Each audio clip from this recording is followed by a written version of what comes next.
Sponsored by Life Care Hospital and Research Center. Best treatment facility available. Address Janata college road. GMH में FBNC का प्रशिक्षण शुरू। सीधी, सिंगरौली, सतना, शहडोल शामिल होने आए 25 डॉक्टर। प्रसव पश्चात शिशुओं में कई तरह की बीमारियां देखने को मिलती हैं।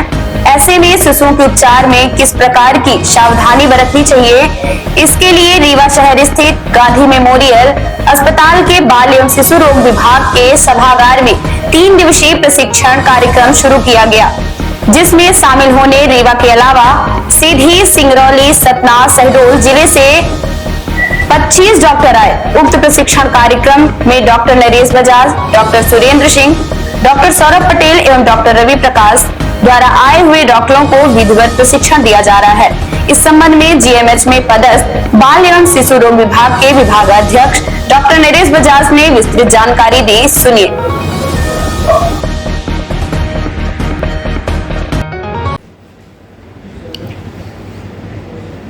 सर, पीडियाट्रिक्स डिपार्टमेंट में किस तरह का प्रोग्राम चल रहा है? ये गवर्नमेंट के प्रोग्राम्स हैं जो कि NHM द्वारा फंडेड हैं और कई तरह के प्रोग्राम्स NHM करा रहा है। पिछले साल में उनमें काफ़ी बढ़ोतरी हुई है। ये सब ट्रेनिंग प्रोग्राम्स हैं। ये उन बच्चों के डॉक्टर्स के लिए हैं जो SNCU में पोस्टेड हैं। जैसे 52 करीब डिस्ट्रिक्ट्स हैं तो 55 SNCUs अपना काम कर रहे हैं। तो ये न्यूबॉर्न केयर सेंटर्स हैं जहाँ पर नवजात शिशु भर्ती होते हैं सीरियस रूप से और उनका ट्रीटमेंट होता है। तो जो लोग यहाँ से पास होकर जाते हैं उनको नई नई चीज़ें जो डेवलप हुई हैं, नई नई जो मशीनें आई हैं, नए नए जो आयाम मेडिकल फील्ड में आते हैं, उनके लिए हर साल ट्रेनिंग की जाती है। यहाँ से 2 साल में एक बार ट्रेनिंग की जाती है। तो अभी NHM की ट्रेनिंग अभी 3 दिन की पिछले हफ्ते हुई है और 4 दिन की अभी कल से शुरू हुई है। कहाँ से डॉक्टर आए हैं? इसमें करीब 25 डॉक्टर अभी हैं और पिछली बार 24 डॉक्टर्स थे। जो अभी 25 डॉक्टर हैं वो सतना, सीधी, शहडोल, सिंगरौली और रीवा यहाँ से आए हैं और सभी के सभी SNCUs में काम कर रहे हैं।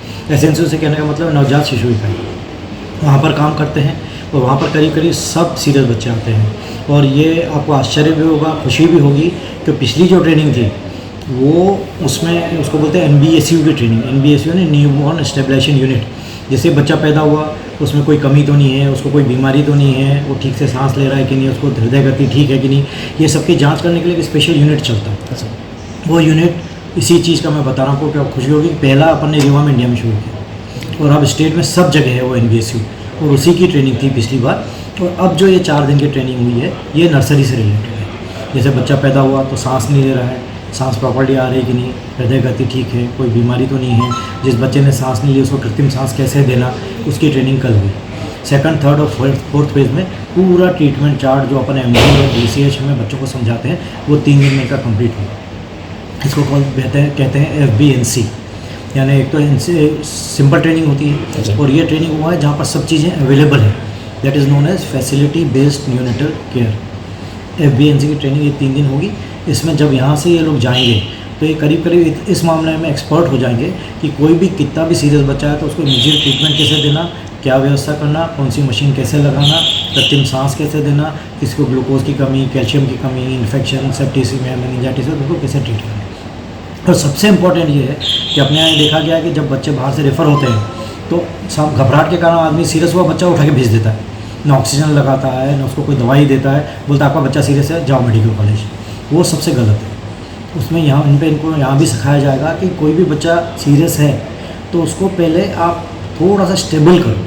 जब वो स्टेबलाइज हो जाए तब उसको रेफ़र कीजिए तो चांसेस बचने के ज़्यादा होंगे। तो वैसे आपने उठा के भेज दिया, बच्चे को झटका आ रहा है तो रास्ते में झटका खा के ही बच्चा सीरियस हो जाता है, ख़त्म हो जाता है।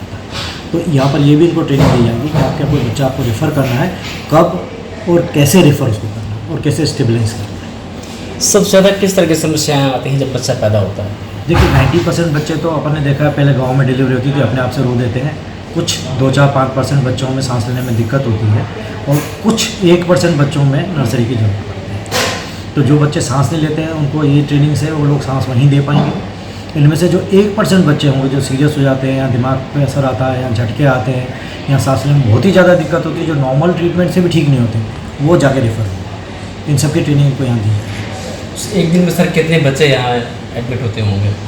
यहाँ 6 से 7 बच्चे रोज़ एडमिट होते हैं रेफ़र से, सब रेफरल वाले, और 2 से 3 रेगुलर वाले यहाँ वाले रेफ़र होते हैं, तो करीब 10 बच्चे रोज़ हो जाते हैं। और एक चीज़ और बताएं कि अपने यहाँ की मोर्टेलिटी करीब करीब सबसे कम है एमपी में।